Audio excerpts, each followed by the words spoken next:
And after we wrap up at 1, we're going to have dessert and coffee over back in the vendor room. We'll have another break for 30 minutes so they can clean up. But again, did everybody receive an entree? If you did not, please raise your hand. I think everyone did get one. Okay.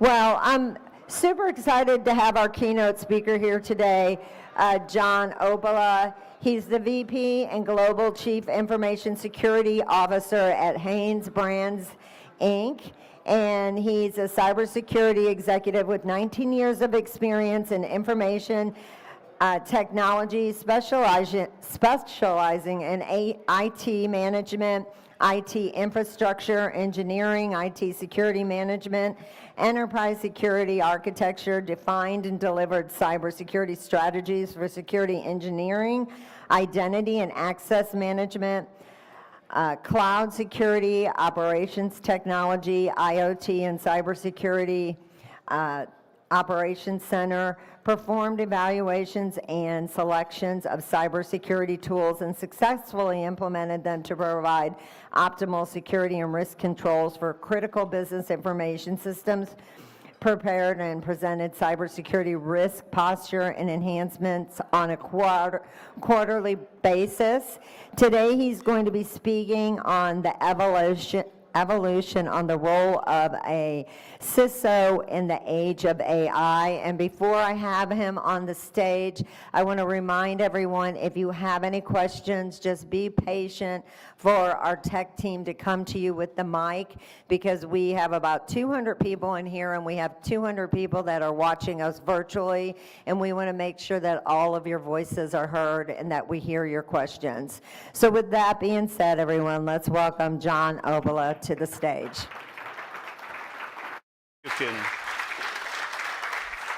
Yeah, that introduction made me sound more important than I really am. I want to thank you all for coming, and I think this is going to be a good session. I know I'm kind of talking as you are eating. Please keep eating, don't stop eating because of me. That will allow me to kind of scroll through my things much faster.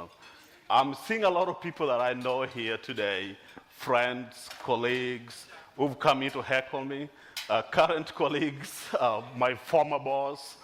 So I feel like I should shrink down a little bit with all that introduction. The theme of today's conversation is about how does AI affect the role of a CISO? And many of you are wondering, John, and when I did the first speech on this topic in Dubai, I had one of my colleagues say, John, AI problem is a data problem. If I understand how to secure data, AI should not be a problem.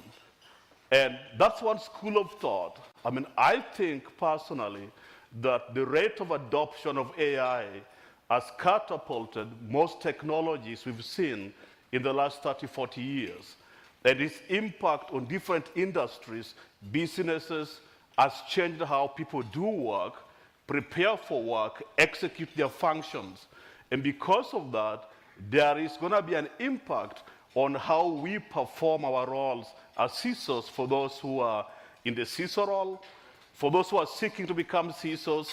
Maybe this would be a good time to rethink your career path because of the pain and the challenges ahead. But I think in a nutshell, I believe there's going to be potential impact on how we interact and do some of the work we do. I'm going to be highlighting a few quotes, and I won't read them for you, on the possibility of some of the tech changes that AI is bringing to the space.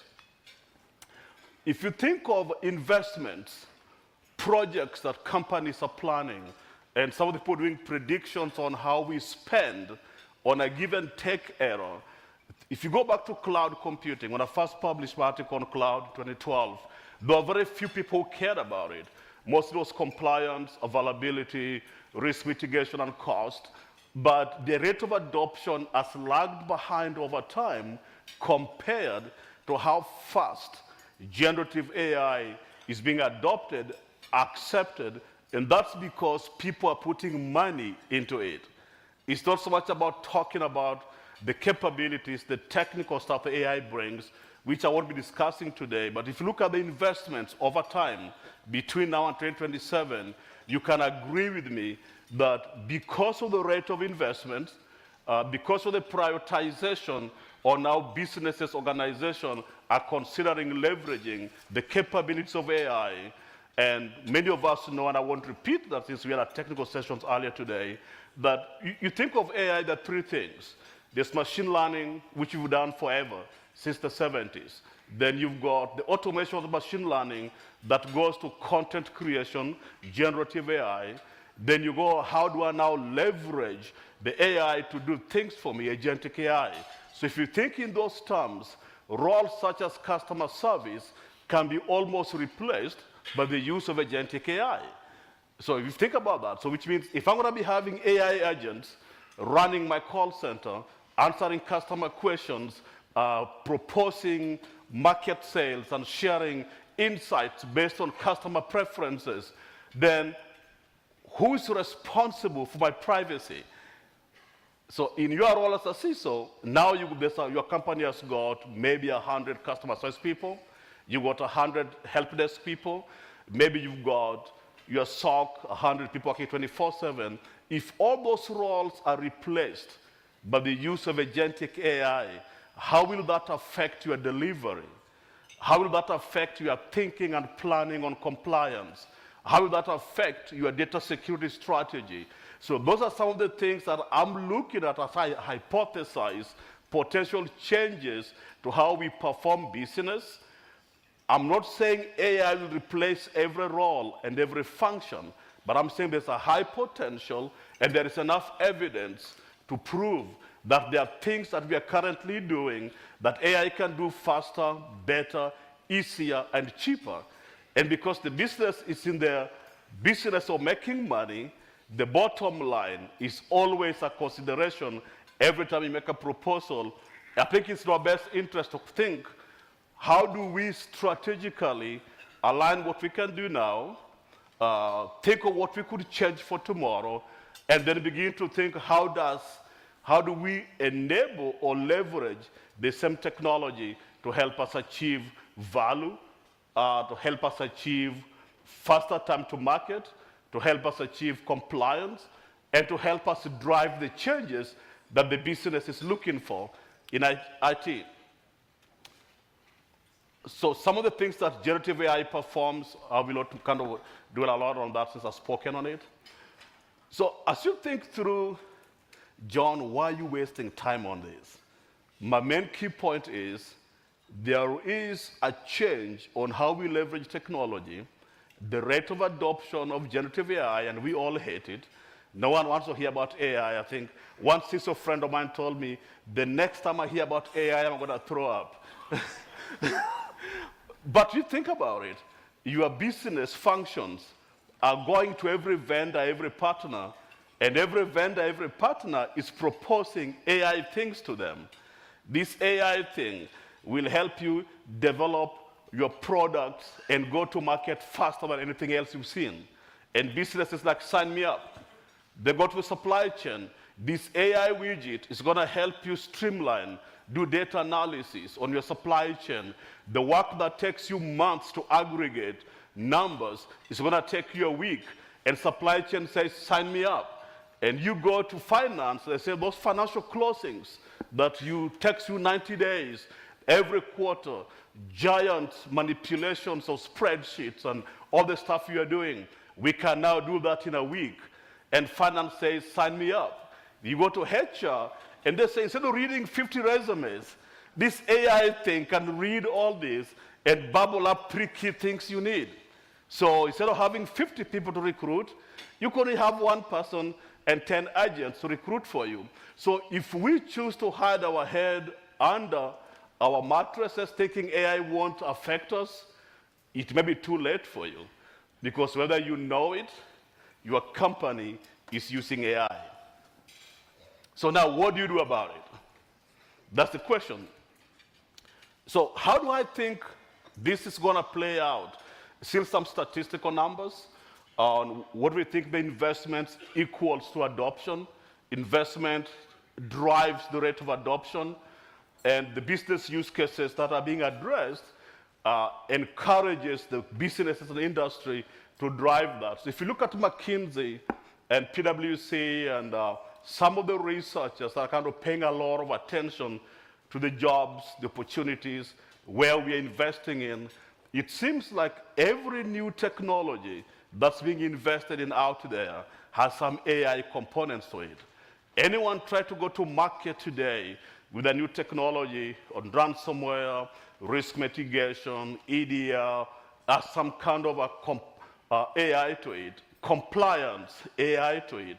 Can you imagine, for those who work in governance, risk, and compliance, and you've got the fortunate or unfortunate role to interact with auditors, and if you're an auditor, please don't crucify me. I've been on that side of the house, and I'm on this side of the house, and sometimes it's painful.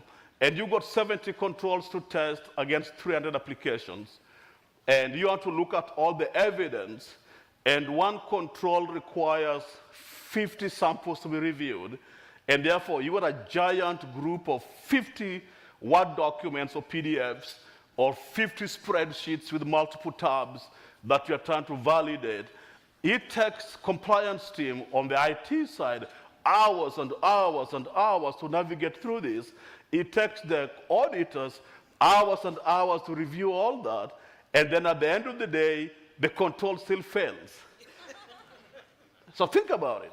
So my team has spent 300 hours, the control performers have spent 400 hours, the auditors have performed 300 hours, plus 1 million emails, back and forth and follow-up, and the end of it, control fails. The question becomes, what value am I getting in the exercise? And what if I promised you that I've got this new widget that can now summarize this for my control performers, my control owners, IT compliance, and auditors, and cut short that 9,000 hours we are spending a year into 200 hours, and maybe come with completeness and accuracy for about 90% of the controls. That would be an acceptable investment. So those are some of the things that I'm seeing as I theorize, the changing dynamics of AI in the IT and cyber functions. And by extension, has to change how our CISO thinks about AI. Am I saying that go welcome all AI, give them a bear hug, and welcome the community? I'm not saying that. What I'm saying that realistically, there's opportunity for us to evolve as the industry is changing and to realize where can we leverage the best fit tool for purpose to help us achieve the value that we want out of our services and delivery. If you think about it, a CISO function, for those who are CISOs, I'm preaching to the choir, is predicated upon 3 things. 1, I want to identify risk. 2, I want to manage that risk acceptably. And 3, if that risk was realized, I can restore business back to operation as faster as possible. If I could leverage a technology to enable me to achieve that, then I can prove or justify my value and my value to the organization. Because unless you're in finance or a very highly regulated industry, cybersecurity is a cost center to the organization. It costs a lot of money in terms of headcount, a lot of money in terms of technology. So if the cuts are coming, the organization will look at IT. Where can they cut costs? Then the CIO will be like, yeah, John, that EDR thing that we are paying for, maybe we don't need that. Maybe we need something else. Then you have to go justify why we need this thing, why we need that tool. So as we look at the industry almost changing on its head because of the recent adoption of what we've known all along as machine learning to now generative AI to agentic AI, we need to kind of think, how do we position ourselves to deliver some of that? Some statistics show very quick, rapid rate of adoption, and I didn't include, for those who were in my last presentation, previous years, I didn't include some of the data that we have along with that, but you can see that in 23 to 24, the adoption of generative AI is a very steep upward climb, and it's still continuing. If you look at the The financial report from the New York Times, I think, of 2 weeks ago, shows that numbers gone extremely high in the Western world because high investment rates in adoption of AI. In medical research, many doctors now enable AI to listen to their conversation with their patients. So when the patient walks away, it can summarize all the conversation, which means the medical transcriptionists who used to do that work will have to rethink what role can they play. Maybe validate the facts, confirm the information being said. But if the doctor cannot talk to a patient and spend more time to listen to a patient's needs without worrying about the things I need to write down, so my transcriptionist can go and write a whole report on what we discussed, that gives doctor enough time to pay attention to his patients. That's productivity. We all want that. The flip side of that, there's an entire industry behind who does the transcriptions that if this becomes globally adopted, we'll have no jobs. So the question becomes, how do you retrain some of those? It may not be as dire in cyberspace because somebody still has to make decisions, somebody still has to evaluate the risk in relation to business criticality, but we have to also rethink in our roles some future state. Some of the roles we do today may all be replaced by AI. And many of you are about to send me out of the room now. They're saying, John, you're in the wrong place. Don't tell me that. It's not all bad news. It's not all bad news. So if you think of AI, so it's the duality of AI. So I'm talking about AI as the Bigfoot that's coming to steal your children and break your house and all that. But it's not. It's not the Bigfoot because we know its capabilities. We know the corresponding risks. So therefore, strategically, we can think of that. And you're saying, John, why are you telling me all this? I'm a CISO, I already know this. Yeah, because we all learn from one another, right? There are things that we can rethink our old ways. I grew up in technology. I'm a technologist. Spent about 15 years at Cisco, a few years at IBM. I've grew through all my year in technology. So I gravitate to making decisions based on technology. But when I speak to the board of directors of the executive leadership team, some of the words don't really translate. Not because I'm speaking in Swahili, it's just because the language we use in IT and the acronyms are the things that make sense to us, that translate well into the cyber teams, et cetera, if I go to a business person, to a CFO, to a VPO supply chain, they're looking at, I have to have these widgets shipped out so I can make X. If I can't ship these things out, we're in trouble. We can't meet our quarterly end and all that good stuff. So we have to begin thinking, how do we impose ourselves to become business strategic thinkers, where we can look at how does the cyber resiliency impact the business bottom line? How the things we are doing in small pieces and in totality, in aggregate, help the business function. And there are many ways you can take a look at that. And one of them would be, if there is business and if the systems are down, no one is producing, no one is packing, no one is shipping. And of course, you got the brand loss and all that kind of stuff. So if you think of AI, there are pluses and minuses. I believe the pluses are more important, kind of overrule the minuses. So as you think through your decision-making tree, what are some of the challenges that AI will bring? And they're listed there on the slide. And two, what do I need to do to magnify the benefits that I think I can get from them? Can somebody give me a time check as I keep going so I don't go forever? Okay. And as I'm going along, if you got any questions, you feel like interrupting me, just let me know. So now let's go to why we're talking about all this. I spent the entire 20 minutes prefacing the changing on AI. The changing on AI and how that impacts the role of a CISO.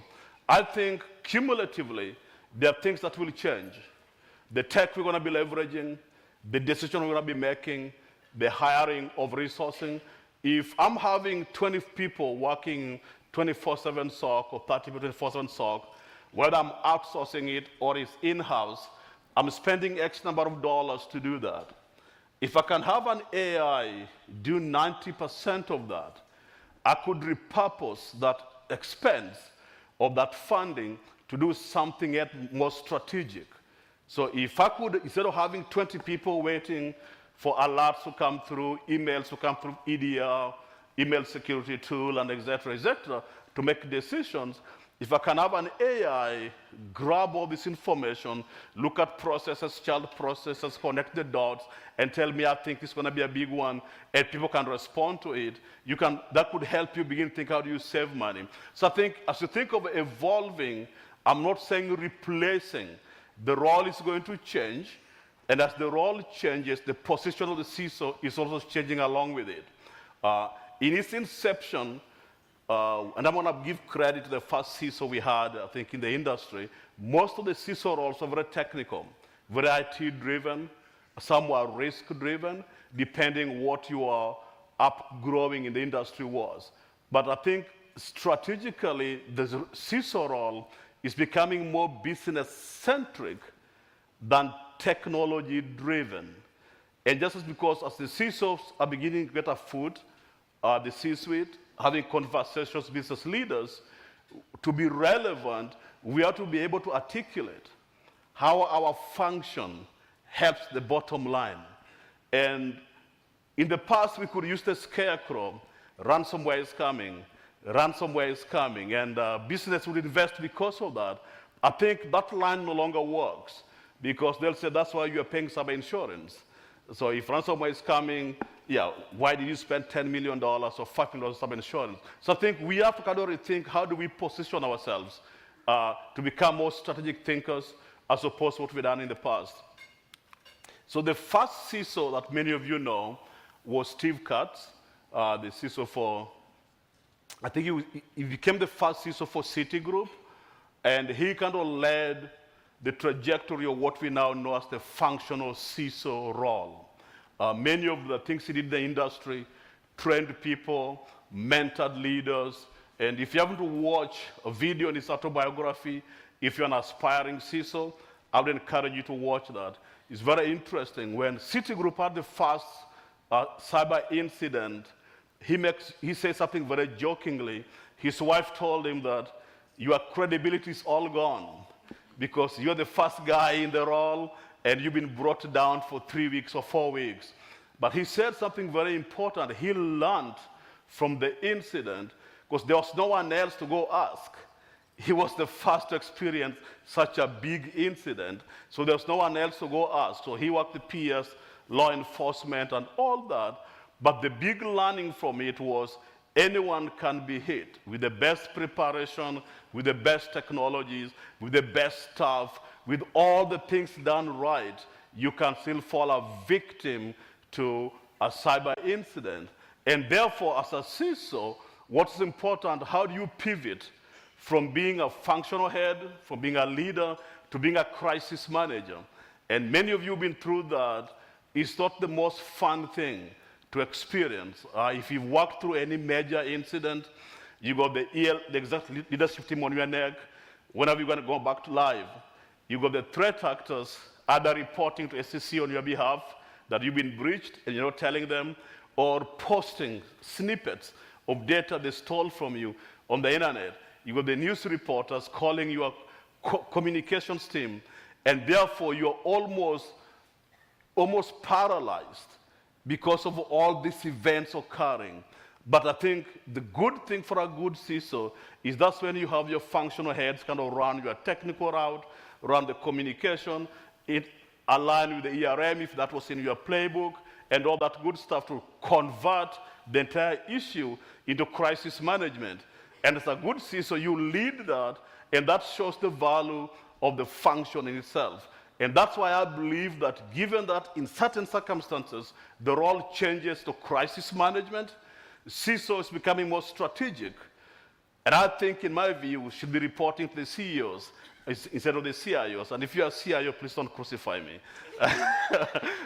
Don't say, John, you are out. Now, I think that because the strategic nature of some of those decisions on compliance, on reporting, on the things the SEC needs to know, some of those decisions rely with the CISO, the internal counsel, your external counsel, to make those decisions on crises. So I think, in my view, that as we look at where Steve was, which is kind of what's defined in the next page, traditional CISO function, to where I think the role is coming into, with the over-proliferation of technology, AI becoming one of them, there are going to be some changes that we have to make the role more valuable to continue into the future. If not, I've got some predictions at the end where I think where the role may turn into. Because you're beginning to see things like Chief AI Officer popping out of nowhere, Chief AI Security Officer popping out of nowhere. So I think if we do not evolve, the role will evolve itself. And you'll find yourself as the only technical functional lead in an organization that's now reporting the chief AI leader, or the chief AI risk, or the chief AI something.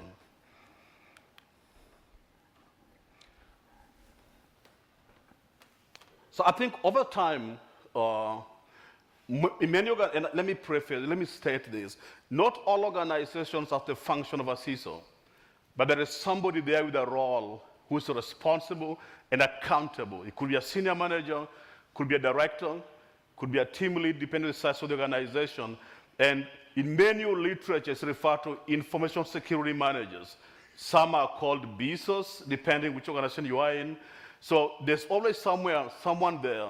If you are in one of those roles that you lead the function, you're responsible for it, but you don't have the title, I think it's important to kind of think, how do I get myself to the next level? What are some of those things I need to do for me to be seen as more strategic as opposed to more tactical, as more of a leader of a function as opposed to we think it's a firewall down, go talk to John. So there are some things that we can do proactively if you're in a role where you are leading the function, but for whatever reason, your industry or your company hasn't given you the title, because the stuff that comes along the title that enables you to do certain things, especially if you're a public company. So the current role as it is, and I've kind of spoken on that, so I won't dwell much on it. There's a lot of things that are going on with it.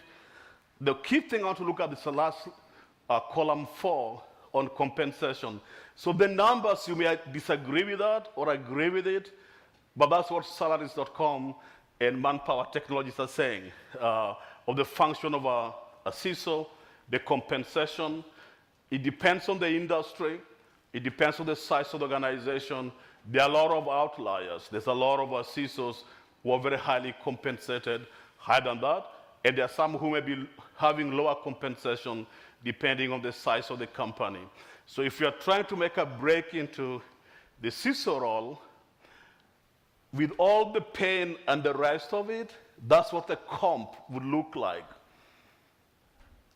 Don't throw me under the bus.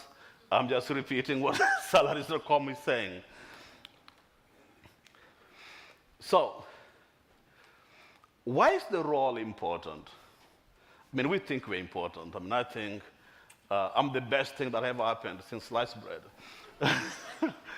But aside on our individual feelings of how important we are, there is a function that we play to the organizations that's unique. Risk identification, risk management, risk treatment, and communication of some of those things to the relevant parties so the right decisions could be taken. As we do our function in a CISO, I believe every organization should have someone charged, accountable for decision making. How it is important the organization depends on how the role is elevated, whether the person has a function or a seat at the table with the ELT, whether the person reports to the audit committee, the board of directors, and things of that nature. And I think also how the person socializes the function of the role. You can't be a CISO who sits in isolation and only works with your IT counterparts. The business has to know what you're doing. You have to kind of force yourself into supply chain, manufacturing, if you're manufacturing, create committees, create opportunities for your value to be seen. Because when there's an incident, it's the same people who are going to throw you under the bus. Remember, whether you are valued, viewed as important or not, if there's an incident, you are the guy or the woman who takes the fall. So with all the good stuff we are talking about it, if you're looking to get into a CISO role, my advice would be no. No, I'm kidding, I'm a CISO. I mean, I'm doing this to encourage you to see if you can move forward, but think through your decisions as you move through and how to effect change.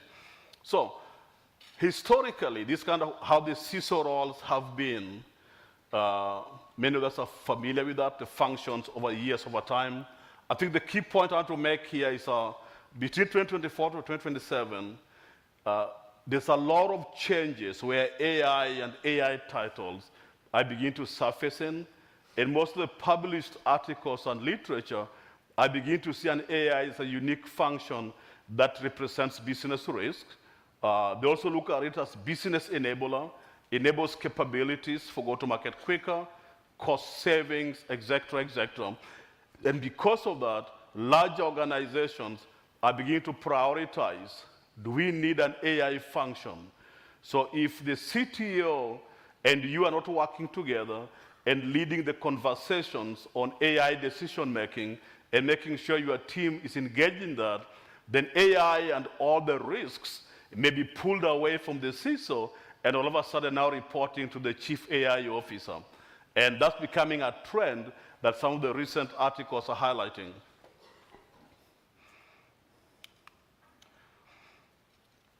So CISO role in risk management, I think we've kind of hit that to death, so I'll skip through that.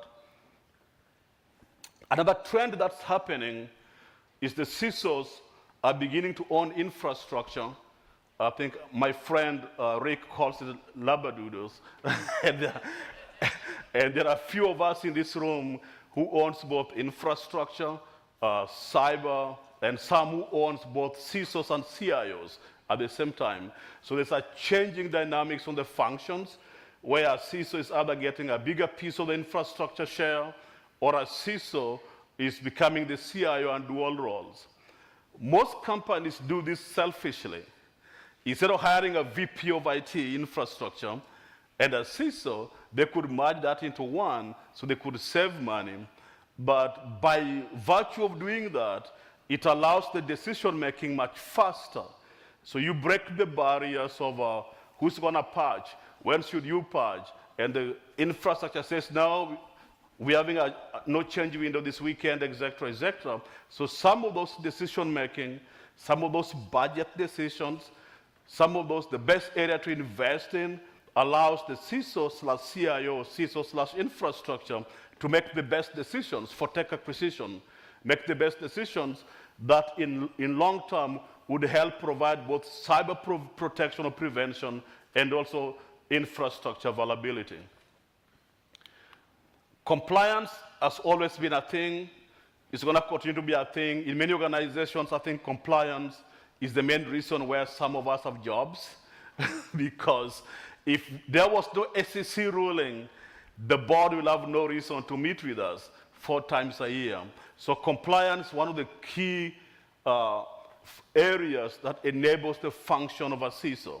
Because of the SEC reporting, we are now required to chat with the board of directors, present risks, work with the audit committee, look at compliance as a whole, and as a result of that, has helped elevated, in my view, the function of a CISO. I mean, I think back before 2015, many CISOs had no seat at the table. Many CISOs didn't meet the board of directors. Many CISOs didn't present to the audit committee. If they did, it was a 5-minute thing. It was, yeah, we had internal audit. What did the auditor say? We are good, we are good. But because of SEC saying the board have to own cyber risk and have input in decision making, has forced the role to rise up, and I think that's going to continue as long as the threat actors keep breaching networks and stealing data. So we kind of covered that. So I'm going to kind of on organizational compliance. So that's another area that, depending on who you work with, compliance is going to push or drive the role. So this, I think, is important. I think many of us love our jobs, and we do it ethically. We do it with our best knowledge. But I think at the end of the day, what happens when you have a breach? I think there are many times where breaches have either destroyed the lives of CISOs or have made others. It's in the way you respond to a cyber incident. So talking to someone who's managed 2 large incidences is not a picnic. It's not a fun game to be part of. But I think how we approach crisis help you justify the value that we bring to the organization. I cannot promise you that you'll never have a breach. If I was selling that snake oil, I would be living in Bahamas somewhere, just enjoying free life. There will be an incident. The degree and the magnitude depends on who the attacker is, and you can never promise your leadership that if we spend all this money, we'll never have a cyber breach. That's a terrible mistake for anyone to commit yourself to, because you just become a liar right out of the gate. Because threat actors have got resources and time and commitment that most organizations don't have to fight back against them. So any determined threat actor, if they target your organization, they'll break in. If they're nation state, they'll break in. If they're criminal syndicate, they'll break in. I think the question is, have the decisions we've made up to this point will allow us to limit the spread of the breach, number one. Number two, our time to detection and response. And number three, our recovery time objective to get business back to working effectively. So I think as you think of the role, if you're aspiring to be a CISO, there will be challenges. Do the best you can with the time you've got, but do not overpromise things you could never control. So finally, I said all that to come to this slide. So what do I think, how do I think AI is going to change the CISO, and what should a CISO do to get them prepared for that?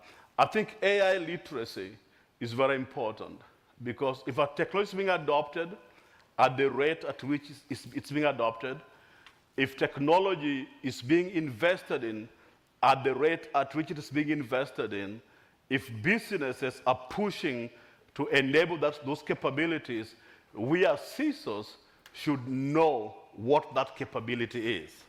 So we can't pretend it's a data problem, my DLP tool will fix it for me.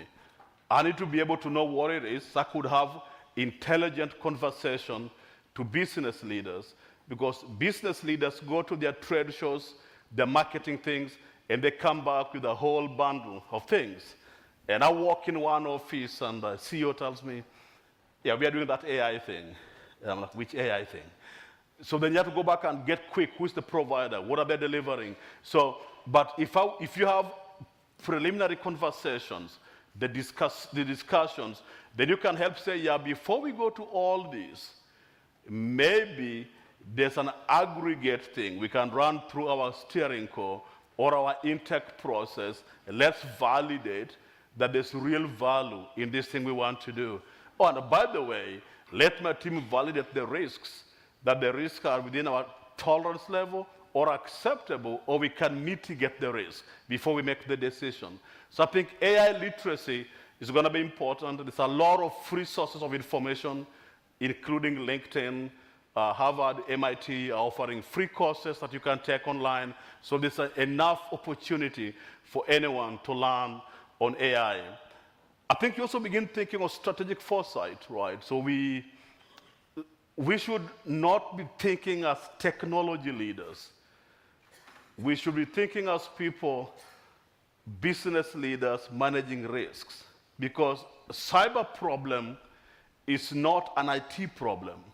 And I want to say that again. Cybersecurity problem is not an IT problem. It's a business problem that we use information technology to address. So any of us have to wrap our heads around the fact that we are hired because the company wants to produce merchandise and ship merchandise. If you're in banking, the company wants to have investments, or people investing money and take off their money for their own purposes. If you're in Medicare, healthcare, because people want to see doctors, etc., etc. The reason we function is to enable business. So therefore, our function is really managing business risk, not managing IT. And that's where many of us, including myself, fail sometimes.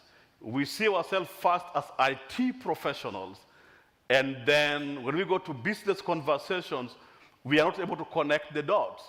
So the sales guy say, yeah, that's good, John, but that's an IT issue. That's not a business issue. Until your Shopify is compromised, and now no one can purchase, or credit cards are leaked out, and all of a sudden, bring me that cyber guy. So I think changing how we think about our role and our function will have a lot to do with whether we evolve or remain behind. Third point, and I promise I want to finish after this. We have to be willing to adapt. So over the years in my career, and anyone plan to become a CISO, there is no one thing that makes you a CISO. There is no one skill set that makes one a CISO. So if you are trying to become a CISO and people ask me all the time, John, what are the 3 certifications I need to take to become a CISO? There isn't any. Well, what if I take certified Chief Information Security Officer? Great, don't make you a CISO, right? So I think it's cumulative experience, cumulative work you've done over time helps you begin to function where you can manage risks.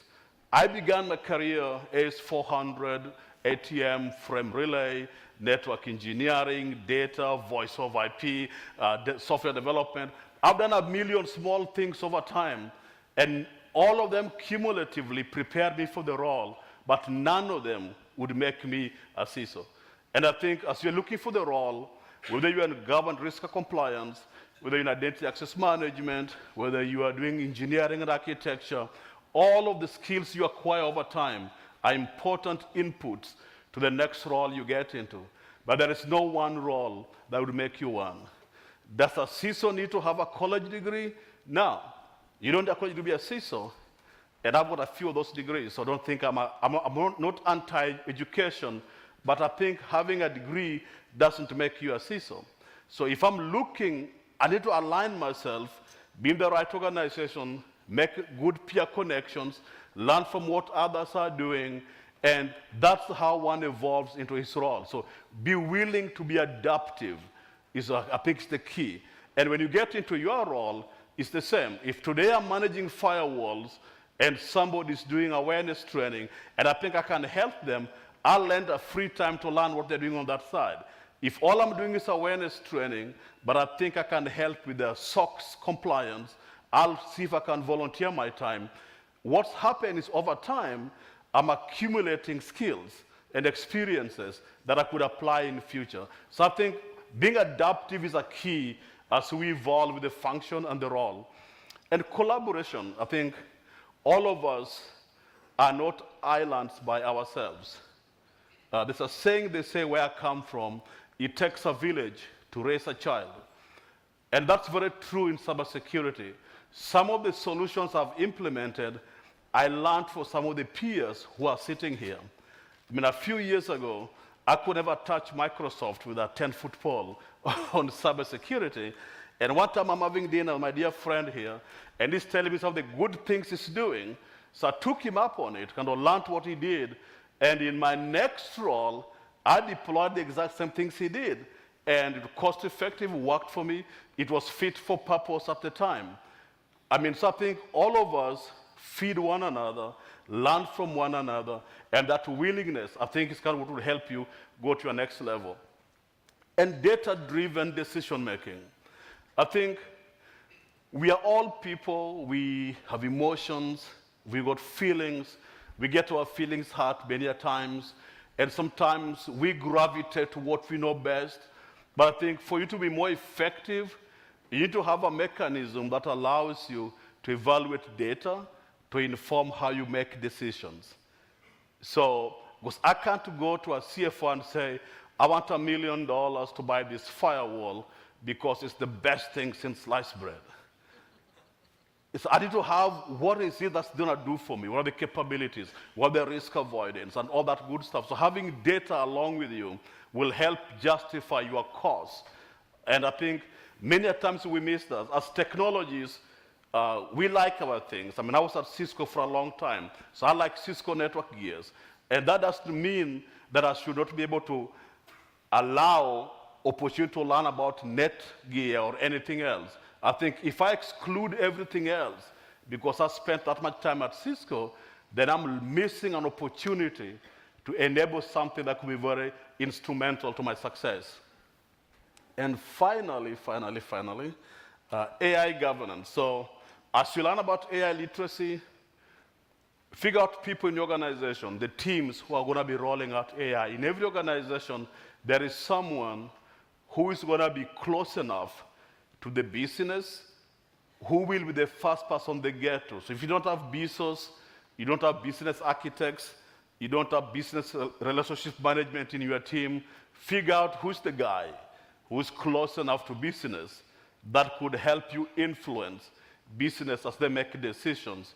Because simply putting an intake process or a block mechanism doesn't help if you don't have the power of the budget. Because the business have their own budget. So you can say you can't buy one, you can buy two. The supply chain guy says, screw that. I write a check for $1 million. I need this because I want to ship X. So I think being willing to figure out how do I get inroads with some of these businesses and creating a governance around that is going to be very important as we consider evolving. And I think, have I got 3 more minutes to go? You got about 15 more minutes. Okay, we are good then. Okay. So I think the last slide here before we turn into Q&A, I think is kind of what I think is intriguing. So I'm reading this article, and this guy is arguing that he thinks that the risk management function that's currently run by CISOs is going to fall into the last 3 categories overall. So Chief AI Officer, Chief AI Security Officer, or Chief Data and AI Officer. And I think if you begin to look at some of the job postings out there in the last month or 2, you'll realize there's a lot of postings that are coming out with AI this, AI that, AI next. So if we go back to the previous slide, what do I need to do? I'm not saying go tomorrow begin applying for AI jobs. I'm saying let's learn about what AI does. Let's position ourselves to see how we can leverage the capabilities to deliver value to our organizations. What I'm saying is that I think AI is not the best thing since sliced bread, but the business, the industry, the investment community believes that it's a driving force in technology space. If you're looking at your SIM tools, there's an AI on it. If you're looking at your EDR, there's an AI on it. If you're looking at your governance risk and compliance tool, there's an AI on it. Everything you're looking at, there's a blend of AI or a module of AI. So I think as we think ourselves, do we look at AI as a foe, as a friend, or as an enemy friend? I think the answer lies on where you are in your organization.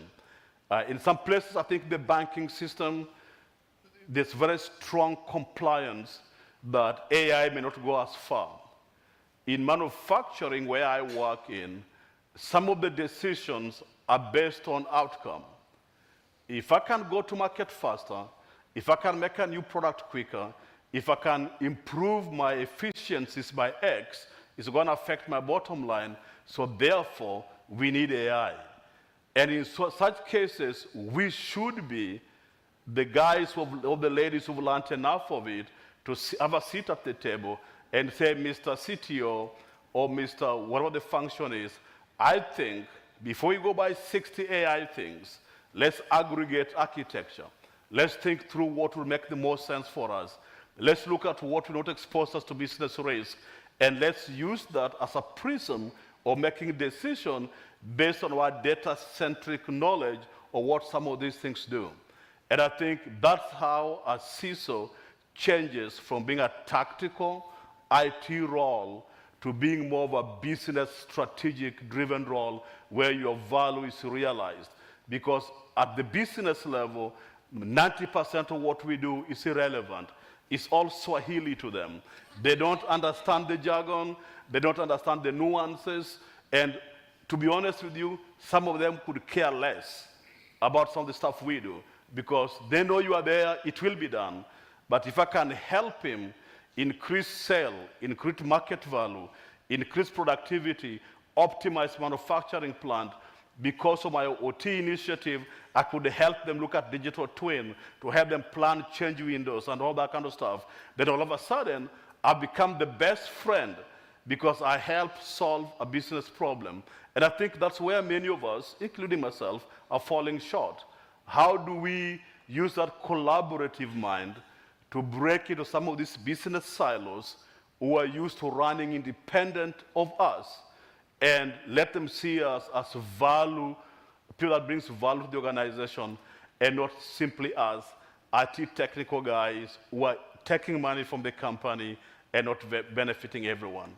And with that, I come to the end of my presentation, so we're going to open up for Q&A. Any questions, concerns? John, we have a lot of questions online. Okay. Great presentation. I'm going to start by putting one of our questions online here from Robert Totterdale. Okay.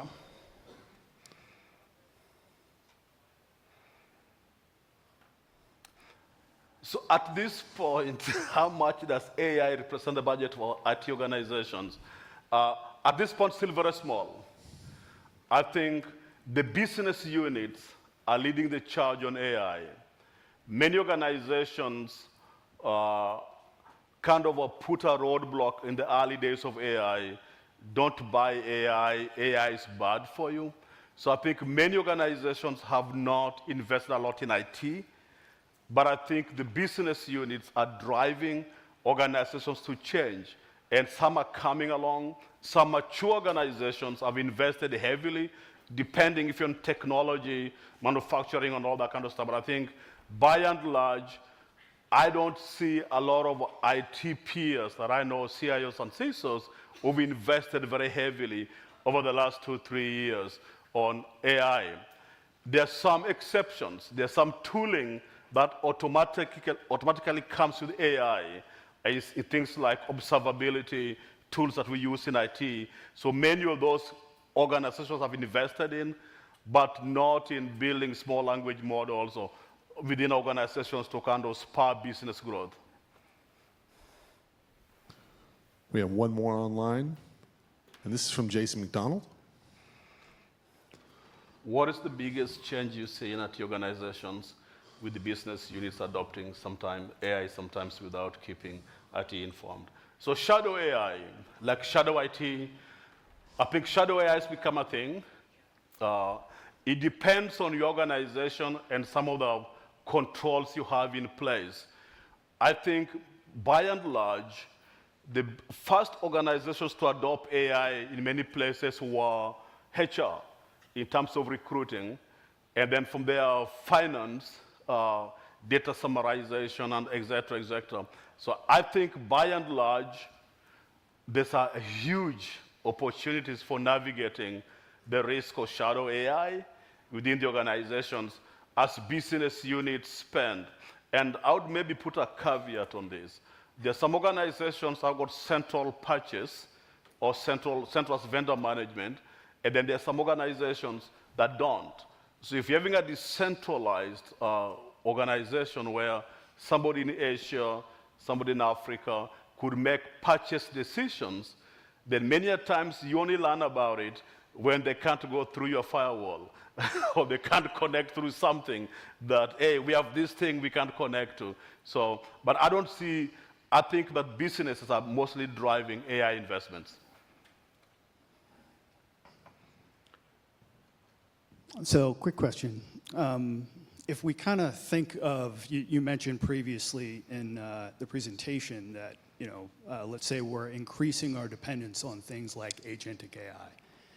Do you see that as a challenge for you as a CISO to attest to the data, right, that agentic AI is essentially producing, right? You have to go, let's say, to the board and say, yeah, this data is, let's say it's threat intelligence data, right?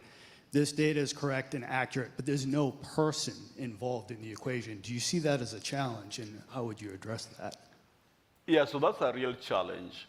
And especially when you think of hallucinations, where an AI can provide you something he doesn't have when the question is asked, that becomes an issue. I think as the industry evolves, we have to kind of figure out how do we validate and have kind of checkpoints where at least someone within the security operations team will have a chance to validate, just like we do now.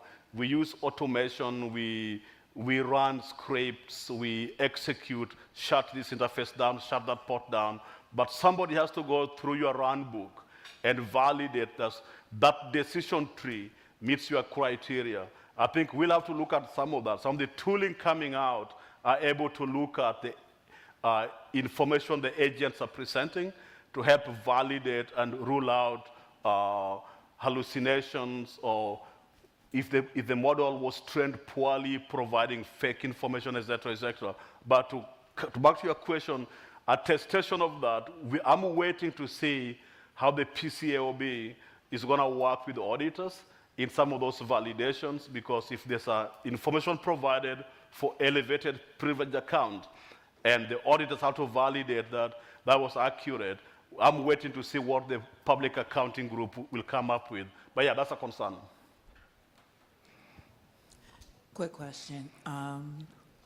AI is still a toddler, and cybersecurity is technically still a preteen. How, looking at it, they're still basically in their infancy. So for the community to create these roles for these CISO, AI CISOs, how is that being measured? How do you confirm that someone truly fits the bill? I mean, being a CISO is hard enough, but now you're introducing AI, which is rapidly changing, like from day to day, rapidly changing. Cybersecurity is rapidly changing, and that to me is a lot to mesh together in one role. How do you see that progressing in the field? How do you see that? What do you think about that? What are your views? Yes, I think when it comes to the new roles, so organizations are always attracted to new, sexy, fancier things. So when cloud first came out, within a month, there were people with 10 years of cloud experience. So we've seen this trend, right? I mean, right now, if you look at the AI jobs, they're requiring 10 years experience, 15 years experience, ML learning and AOps and all kinds of crazy stuff. So the HR organizations and usually the board that makes decisions on C-suite roles, sometimes they are pressured by the board advisory committees. We are seeing this at Company X, that we sit on the board. You don't have this. You need this role to mitigate this risk, et cetera, et cetera. So, and then over time, they'll redefine and classify them. If you look at any AI officer role out there, the requirements are just gibberish. I mean, there is nothing really AI specific that you can refer to. Many of them refer to some of the works you've done in automation, in technology space, et cetera. So I think in terms of the chief AI officer type role, I think it's still too early, but some of the larger tech companies have taken a move into it, and therefore influencing the rest of the organization to come along with them. Yeah, thank you very much. I have a two-part question. The first thing, could you please provide me with your definition and understanding of AI ethics? And the second part is, what do you think, how important is AI ethics, and which areas does it influence or support or destruct or whatever? Especially, you mentioned it several times, the shadow AI, which is, when you look from a CIO perspective, or CISO as well, yeah, shadow IT is always anarchy, something you not really want to have, but you have to accept. Yeah. Yeah, so I think in terms of AI ethics, it's more like an oxymoron, right? So if you think of it, let me give you a scenario. So you tell an AI a self-driving car, and it's kind of told to do things. If you see somebody, if you see a large group of people, avoid crashing into them so you don't kill a lot of people. But if AI has to make its own decision, and there's an old lady walking with a stick in front of the road, if it goes left, it's going to hit 100 people. If it goes right, it's going to hit one person. And AI decides, because of data statistics, to crash on the one old lady and perhaps destroy a life or kill her. Who's responsible in terms of AI ethics and compliance?